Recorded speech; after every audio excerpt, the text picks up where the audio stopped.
आप सभी को सादर जय जिनेंद्र। मैं समय सत्य प्रधान आप सभी के समक्ष पानी कैसे छाना जाता है यह बताने के लिए उपस्थित हुई हूँ। जैनी होने के 3 लक्षण: नित्य देव दर्शन, रात्रि भोजन त्याग और छानकर पानी। छानकर पानी यह हमारे जैनत्व का गौरव है, जैनी कहलाने का परिचय देता है। पानी कैसे छाना जाता है, जीवानी कैसे दी जाती है, हमारा छन्ना किस प्रकार का होता है, इन्हीं सब बातों को लेकर मैं आप सभी के समक्ष उपस्थित हुई हूँ। सबसे पहले बात करते हैं हमारा छन्ना कैसा हो। हमारा छन्ना अर्थात हमारा ध्वज, यह जैनी होने का परिचय देता है। अगर आप स्टेशन पे अपने छन्ने को निकालिए तो अपने आप लोग समझ जाएंगे कि आप जैनी हैं। तो चलिए हमारा यह छन्ना जो अत्यंत महत्वपूर्ण है वह कैसा हो। सबसे पहले जब इस छन्ने को हम इस तरीके से सिंगल करें और सूर्य की किरणों के सामने इस तरीके से रखें तो इसके आर पार हमें सूर्य की किरणें ना दिखे, मतलब इससे सूर्य की किरणें पास ना हो, ऐसा इतना मोटा छन्ना हमें डबल करके इससे पानी छानना है। ठीक है, डबल करके ही छानना है, सिंगल छन्ने से हमें पानी नहीं छानना है। हमारा छन्ना हमेशा सफेद कलर का अर्थात इस तरीके से जो फीका कलर होता है उस तरीके का होता है, क्योंकि जो ये कपड़ा होता है जब यह बनता है तो इसका नेचुरल कलर इसी तरीके का होता है। अगर हम किसी कलर्ड कपड़े का इस्तेमाल करते हैं, रंगीन कपड़े का इस्तेमाल करते हैं, तो उसमें जरूर ब्लीच, रंग, डाई आदि किए होंगे और जब वो ब्लीच या रंग हम पानी छानेंगे तो हमारे पानी में जाएंगे और कई तरीके की उससे हानि भी हो सकती है और जीव हिंसा तो होती ही होती है। तो हमारा छन्ना एकदम सफेद, मतलब इस तरीके के फीके कलर का होता है। एक बात और है कि छन्ना इतना चौड़ा या इतना लंबा होना चाहिए जो हम बर्तन पर रखें। जैसे कि ये मैंने पानी छानने के लिए बर्तन रखा है, तो इस पर जब हम रखें तो यह जब हम इस छन्ने को अंदर करें उसके बाद भी यह इतना लंबा, इतना चौड़ा आजू बाजू से निकला होना चाहिए। इसका कारण यह है कि अगर हम इतना चौड़ा या इतना लंबा छन्ना नहीं लेंगे तो जब हम पानी छानेंगे और पानी छानने के कारण ये बहुत जल्दी गीला हो जाएगा आजू बाजू, और जब ये गीला हो जाएगा और जब हम इसे पकड़ेंगे तो हमारे जो हाथों की गर्मी, क्योंकि हमारी जो ह्यूमन बॉडी होती है उसका कुछ ना कुछ टेम्परेचर होता है, और जब हम अपने हाथ इसमें लगाएंगे तो उस हाथों की गर्मी के कारण यहाँ जीव मर सकते हैं, मरते ही है। इसीलिए हमें छन्ना इतना चौड़ा और इतना लंबा रखना है। दूसरी बात यह है कि हमें सिर्फ छन्ने का ही इस्तेमाल करना है। हम कई बार देखते हैं कई घरों में छन्नियां इस्तेमाल होती है, मतलब थैलियां लगी हुई हैं या किसी फिल्टर जैसे गोल राउंड के शेप में छन्ना सिला हुआ है, या गोल शेप की एक छन्नी जो डबल होने पर उसे नाड़े आदि लगा के सिल दिया जाता है। इस तरीके का कपड़ा हम इस्तेमाल नहीं करेंगे। उसका कारण भी है कि जब हम इस तरीके की छन्नियां, फिल्टर आदि सिलते हैं तो उसमें जरूर सुई का इस्तेमाल होता है, और जब सुई का इस्तेमाल होगा तो जो छन्ना है उसके रेशे सघन होते हैं, मतलब कंजस्टेड होते हैं, और जब हम सुई को उस पर डालेंगे तो उसके जो रेशे हैं वो फैल जाएंगे, और जब रेशे फैल जाएंगे तो उसमें से जो पानी जाएगा वो अनछना पानी होगा। इसीलिए हमें ऐसा छन्ना इस्तेमाल करना है जिसमें सुई या धागे का इस्तेमाल ना हुआ हो, प्लेन हो पूरा। तो इस तरीके की हमारे छन्ना होता है। चलते हैं अब हमारे बर्तन कैसे हों। तो मैंने यहाँ पे 3 बर्तन लिए हैं, जिसमें एक में मेरा अनछना पानी रखा हुआ है, एक में मुझे पानी छानना है और एक में जीवानी देनी है। ऐसे 3 बर्तन हमें पानी छानने के लिए लगेंगे। तो अनछना पानी हमें जिस बर्तन में छानना है वह बर्तन, और जिसमें हमें जीवानी देनी है वह बर्तन एकदम सूखे होने चाहिए, एकदम सूखे, जिसमें एक भी बूंद पानी की ना हो। चलिए पानी छानना शुरू करते हैं। तो सबसे पहले जो छन्ना है वो अपने बर्तन पे रखें और इस तरीके से रखें कि वो सब तरीके से सभी जगह से एक जैसा निकला हुआ हो, और इस तरीके से इसको अंदर करें। छन्ना भी एकदम सूखा हो, गीला छन्ना हमें इस्तेमाल पानी छानने में नहीं करना है। इसके बाद हमारा जो बर्तन है वो भी सूखा है, और जिससे हमें पानी लेना है एक बर्तन से दूसरे बर्तन में डालने के लिए वो भी एकदम सूखा होना चाहिए। और जब हम इस बर्तन को अनछने पानी में डालेंगे तब हमारी उंगलियां इसको इस तरीके से पकड़े कि जो हमारी उंगली है वो अनछने पानी में ना जाए, क्योंकि जब हमारी ये उंगलियां अनछने पानी में जाएंगी तो अनछने पानी में तो जीव है ही, और वो जीव हमारे उंगलियों से लगेंगे और हमारी उंगलियों को स्पर्श करेंगे तो हमारी गर्मी के कारण वह जीव मर जाएंगे।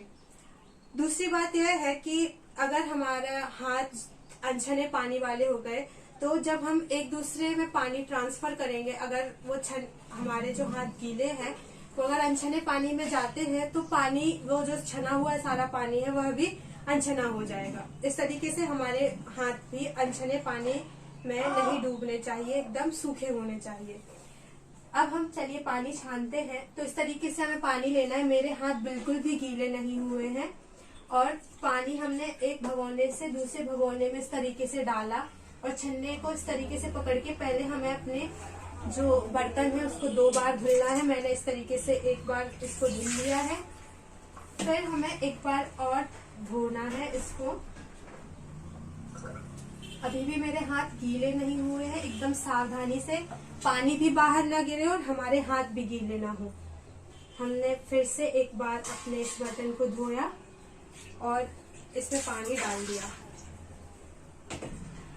अब जब हम पानी छानेंगे तो हम इस तरीके से पानी छान लेंगे। आप बर्तन से ही सीधा इसे इस्तेमाल कर सकते हैं। इस तरीके से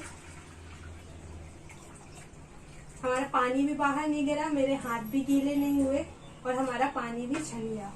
यह हो गई हमारे पानी छानने की विधि। लेकिन अभी सबसे मेन जो स्टेप है वह है जीवानी देने का। हम जीवानी किस तरीके से दे, ये आप जरूर बहुत गौर से देखिएगा, क्योंकि इतना तो सब कर लेते हैं पर जीवानी किस तरीके से देनी है वह हम नहीं सीख पाते हैं। जैसे कि मैंने इस तरीके से इसे पकड़ा है कि मेरे हाथ जहाँ पानी है वहाँ नहीं लग रहा है। अब धीरे से अगर ये पूरा पानी जब इसमें बर्तन में चला जाए, हमें हाथ से निचोड़ना भी नहीं है। जहाँ गीला है वहाँ हमें हाथ ही नहीं लगाना है। इस तरीके से आराम से इसको दूसरे में उलट देना है। मैंने ये उलट दिया है और इस तरीके से मैंने अंदर हाथ नहीं लगाए हैं और ये इस तरीके से जाए। मुझे इस तरीके से इसमें हाथ भी नहीं डालने, कि जब अगर मैं इसमें हाथ डालूंगी तो फिर से वही प्रॉब्लम होगी कि मेरे हाथों की गर्मी से जीवों की हिंसा होगी। इस तरीके से हम इसमें पानी डालेंगे चारों तरफ से। ये छना हुआ पानी था जिससे हमें जीवानी डालनी है, अनछने पानी से जीवानी नहीं डालनी है। एक लेयर की जीवानी हमने दे दी है। चलते हैं दूसरे लेयर की तरफ। दूसरे लेयर पे हमें कैसे जीवानी देनी है, ये ऐसे हमने छन्ना पकड़ा हुआ है, इसको आप एक ही हाथ में इस तरीके से पकड़ ले और ये जो बर्तन है उसको इस तरीके से पकड़ के आपको फिर ऐसे चारों तरफ दूसरी लेयर पे पानी डालना है। ये हमारी दूसरी लेयर की जीवानी हो गई है। आराम से इसी को इस तरीके से इसी बर्तन में पानी बाहर ना गिरे, सारा पानी जो जीवानी का है वो इसी में गिरे। इस तरीके से मुझे इसको खोलना है आराम से और इस तरीके से मैंने इसे खोला। ये मेरा पूरा छन्ना खुल गया है और फिर इसको इस तरीके से पकड़ लीजिए। तो तीसरी लेयर की हम जीवानी दे रहे हैं।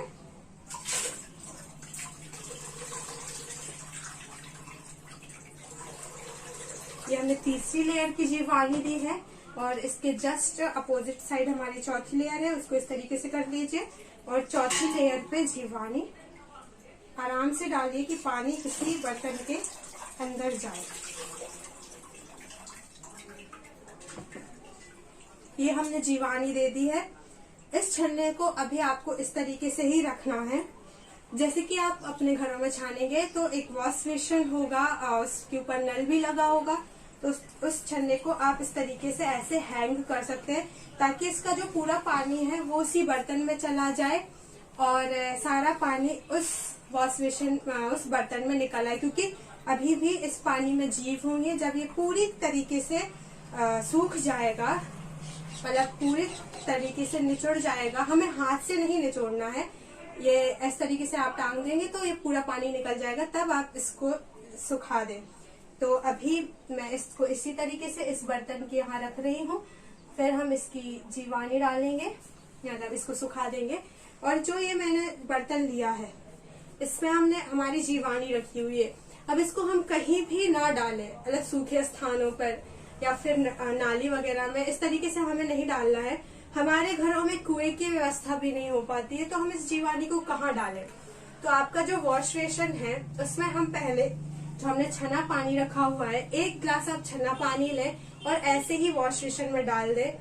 उसके बाद हमने जो छना पानी डाला है उसकी एक कंटिन्यूटी हो जाएगी। नाली में पहले छना पानी जाएगा, उसके बाद हम अनछना पानी डालेंगे, छना पानी डालेंगे, जीवानी डालेंगे। जो हमने जीवानी ली, मतलब पहले हमने क्या डाला है, 1 गिलास छना पानी डाला वॉश बेसिन में, उससे कंटिन्यूटी बन गई छने पानी की नाली में। उसके बाद हमने जीवानी डाली, फिर से 1 गिलास आप छना पानी वॉश बेसिन में डाल दीजिए। तो क्या होगा, जो हमारे जीवानी के जीव है वो 2 छने पानियों के बीच में रहेंगे। इससे जीव हिंसा नहीं होगी और शायद इस तरीके की सावधानी रख के हम बहुत जीव हिंसा को बचा सकते हैं। हालांकि पूरी तरीके से तो जीवानी प्रॉपर यह नहीं है डालने का, लेकिन हमारे घरों में कुएं की व्यवस्था नहीं है, तो इस तरीके से हम सावधानी रख सकते हैं। क्योंकि फल तो हमारे परिणामों का लगता है, जितनी हम सावधानी रखेंगे उसी अनुसार यह होगा। तो छन्ने को आप प्रॉपर तरीके से सुखा दें। छन्ना भी आपका गीला ना हो। अगर छन्ना गीला रहेगा तो उसमें जीव उत्पन्न हो सकते हैं। अब जो हमारा पानी छना है उसकी एक लिमिट है, मतलब एक मर्यादा होती है कि यह पानी मात्र 48 मिनट तक छना रहेगा। उसके बाद इसमें वापस से जीवों की उत्पत्ति होने लगेगी। तो अगर हमें इसकी मर्यादा को बढ़ाना है, इस छने पानी की लिमिट को बढ़ाना है, तो या तो आप इसको बॉयल कर सकते हैं, या फिर आप अगर इसको 6 घंटे तक इस्तेमाल करना चाहते हैं तो आप लौंग, सौंफ, अनार का छिक्कल आदि ऐसी चीज इसमें अगर डालें तो टेस्ट और कलर बदलने की वजह से इसकी मर्यादा बढ़ जाती है। और यह 12 घंटे के लिए भी बॉईल किया जा सकता है और 24 घंटे के लिए भी बॉईल किया जा सकता है। तो आप जिस तरीके से भी इसकी मर्यादा बढ़ाना चाहे तो बढ़ा सकते हैं, क्योंकि 48 मिनट में तो हमारा कुछ भी काम नहीं होगा और पानी वापस से अनछना हो जाएगा। हम जैनी हैं, जैनत्व का हमें गौरव बना रहे, इसके लिए इस तरीके की पानी छानने की विधि आप जरूर अपनाएं और इसी विधि को अपना कर पानी को छाने। मर्यादा का पानी इस्तेमाल करें। एक बार छानने के बाद 24 घंटे के लिए फ्री ना हो जाए, क्योंकि प्रमाद ही हमें पाप की ओर ले जाता है। इसीलिए पाप में मुख्य कारण हमारा प्रमाद ही है। प्रमाद छोड़कर पानी अवश्य छाने। जय जिनेन्द्र।